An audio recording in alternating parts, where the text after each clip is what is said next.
into the Dalek. Well, before we talk about the new episode, which I'm a little bit late on, but nevertheless, it's still time before the next episode airs, I want to address an aspect that kind of came up in regard to the comments of last time. Peter Capaldi had a cameo in Doctor Who, not a cameo, a role in Doctor Who before, and in the episode of Fires of Pompeii, he played the Roman father of the family the Doctor saved in the end. Calculus was his name, I believe. And yeah, so I guess all the references by the Doctor in the last episode said, why did he give me that face? What does he want to tell me?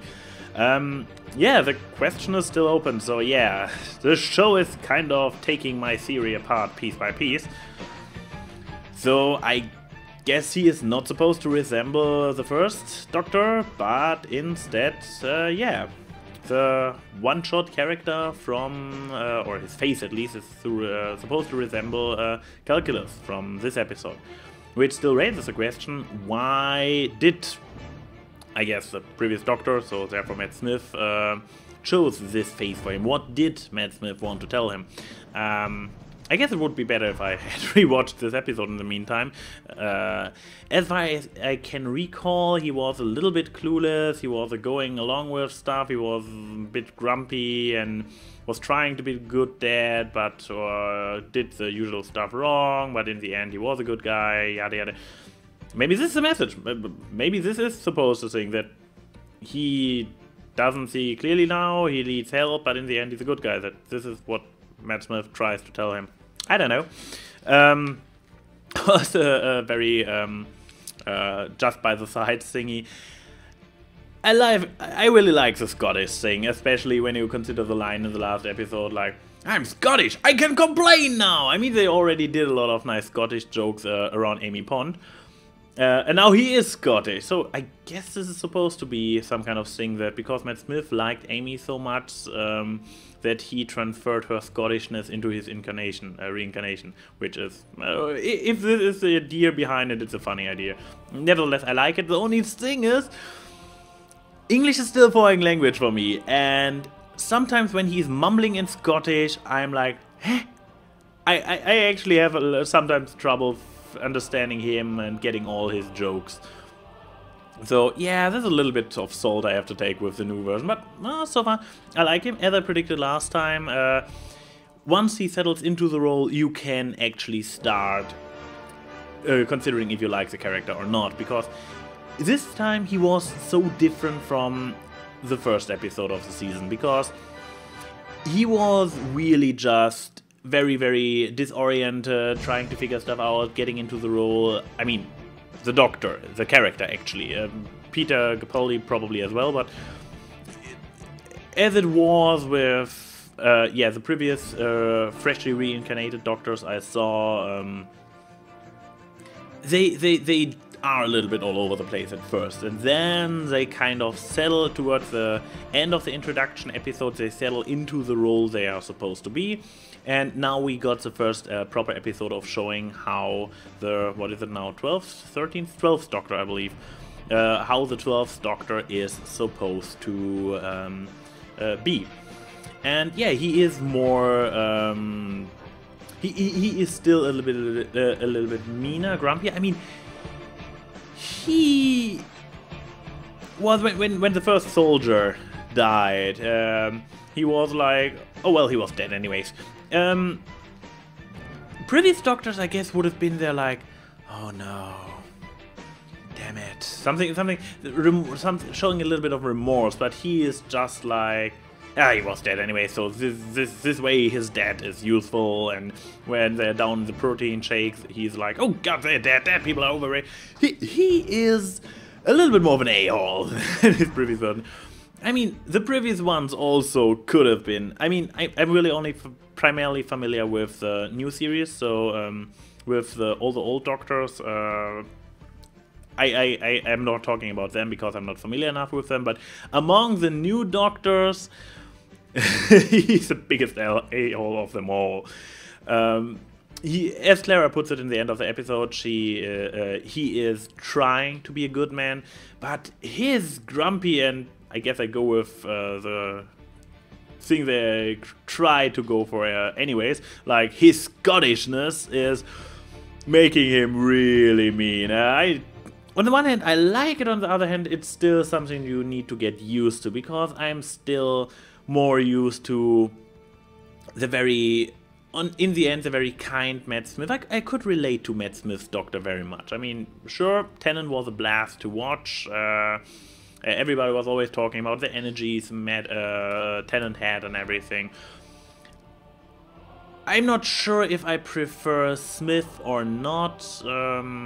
It's always because Smith is more recent for me, because, well, he was the Doctor for the last few seasons, so Tennant was before that. Of course, you're more into the current one, so from my current point of view, I'd say I prefer Smith over Tennant, but it's really hard to say. As I said, it was more recent, so of course I'm biased. And, well, Capaldi, he still has to grow on me. But enough subjective matter talk. The episode. On the one hand, I am aware that Doctor Who has always been a very, very B-movie-esque production. I mean, the costumes are often recycled. They do a lot of tricks to save resources and stuff. But the inside of the Dalek as walkable hallways and some kind of factory things.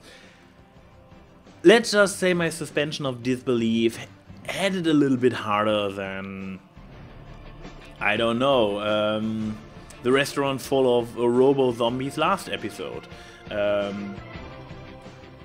It's probably another rather subjective matter. For some people it will probably not be a problem, for other people it will be pure nostalgia to 80s sci-fi movie, which always used this kind of cheap looking setup with industrial cables representing, I don't know, the cybernetic others and stuff. For me it was a little bit too old-fashioned, I have to say. I preferred a little bit more sci-fi and less 80s. So. But it's once again a little bit a matter of taste. The entire plot with Clara in the school, I don't know how long it ran, but with the romance with this other teacher, maybe they're building up to something. I hope it, because maybe he's supposed to become a secondary companion. In this case, I would be fine with it if he gets a bit of characterization and before he actually joins the journey. But for this particular episode, it was a little bit like we see the Doctor encountering a Dalek, and then we switch to Clara. I mean, before that, I was kind of wondering what happened to Clara, and they kind of explained it that when at the end of the last episode he was sent out to get coffee, he jumped into the TARDIS flow around the universe and picked her up 3 months later. Well, okay, I guess I can take it. Doctor Who has pulled stranger explanations in the past. Then, okay, we see, okay, there's Clara.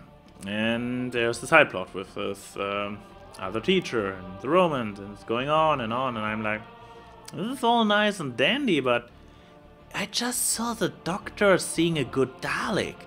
This is a little bit more interesting to me right now.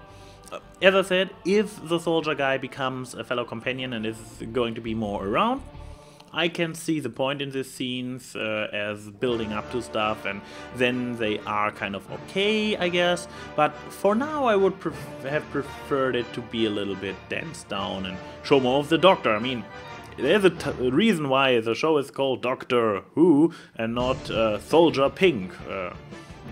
So, one day, maybe it all adds up to something. Not saying anything. Then, of course, Mysterious Lady. I guess she called herself Missy, didn't she?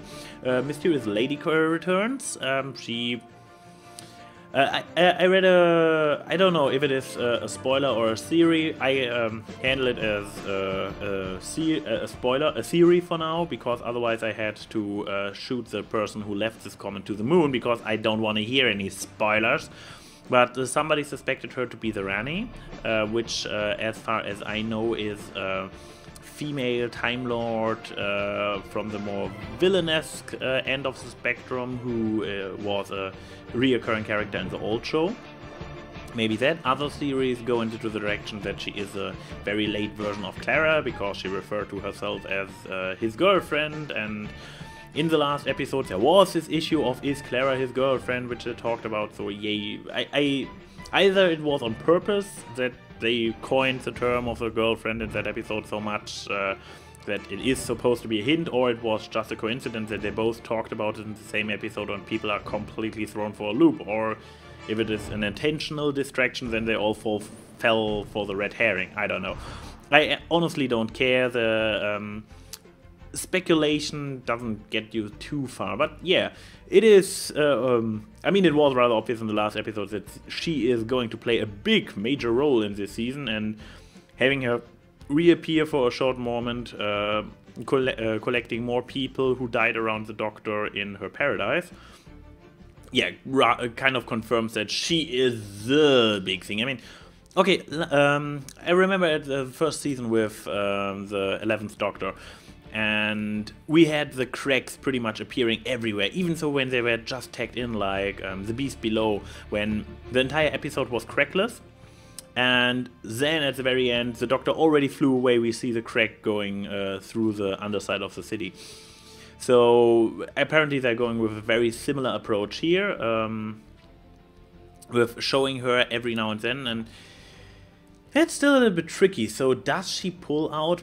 No, she does not pull out people last moment. She actually pulls them out after the death. I mean, we saw the impaled corpse of the android last episode, and he still ended up in her paradise. So either she picked up the corpse and revived it afterwards, which I don't really believe is what we are supposed to think, or she is actually getting them one way or another after their death into her realm, whatever it is. I mean, I heard, going along with the Rani speculation, was the idea that this is actually the inside of her TARDIS. Whatever it is, she picks up dead people. I mean, I have seen people with worse hobbies. Where this picking up dead people is going to now is the question. I mean, we had the android who was kind of the villain of the episode, but he was rather redeemed in the end. Now we have the soldier girl, which, while being a little bit antagonistic towards the Doctor at first, she went along with everything and in the end sacrificed herself for him and his plans, so and rather willingly. So she can be considered a hero, I guess. So far we had only 2 episodes, but so far the common theme between the people being picked up is people dying in context of interaction with the Doctor. So this is so far the theme. She calls herself his girlfriend. I wonder where this is going. Besides that, the good Dalek. Okay, now we have a Dalek among all the other Daleks who wants to kill them all, who is, instead of hatred for the entire universe, now driven by the Doctor's hatred for Daleks. Well, on a big scale this is a good thing. I mean, less Daleks living means less people dying. So yeah, good thing there. But so I guess Rusty will be back one way or another. I wonder what he's going to do. I mean, killing them one by one, he can't do this. He will become some kind of really interesting ally. Yeah, I just wonder what you could do with it. He will not sneak around the Dalek vessel and kill one by one, because then they will be like, oh, somebody is here and killing us, and it wouldn't take them too long to figure out what's going on. So he will probably do manipulation behind the curtains and try to hurt them as good as he can from hidden spots. And not just killing them off one by one, but doing big-time manipulation and letting entire ships and fleets disappear or something. So, seeing his return, I'm really curious to see where they're going. I hope they have planned something big for it, and that it was not a one-shot idea, and maybe somebody else might pick it up, but not without a plan. if they have a plan for Rusty, I would like this. I mean, there is a really high potential to do something with it. Besides that, not much to say about the episode. I'm still getting used to the fact that now we have a very old Doctor, which is also acting old. I mean, previously somebody posted or somebody replied to the fact that the new Doctor is so old, like, oh, I had the theory that the Doctors grow younger with each incarnation. And while I'm not sure if this is entirely true through all incarnations, it is most certainly that they became all, that the last Doctors were all very young, very dynamic, and so on. Now we have one who still has a certain dynamic to it, but caused by his age, he is, the actor itself, is forced to move slower, to be more contempt in what he does. Also going along with his more reserved and demeanor. So yeah. Still need a little bit get used to. Maybe I hope another episode will be more down my personal line, so I can relate better to it. A question to you guys: how did you experience this particular episode? I mean, with the retro style 80s cheap sci-fi setup. As I said, it's not my cup of tea, but hey, maybe you like it. Leave your ideas about the episode down below. And I'd say, this is AnY saying, see you soon.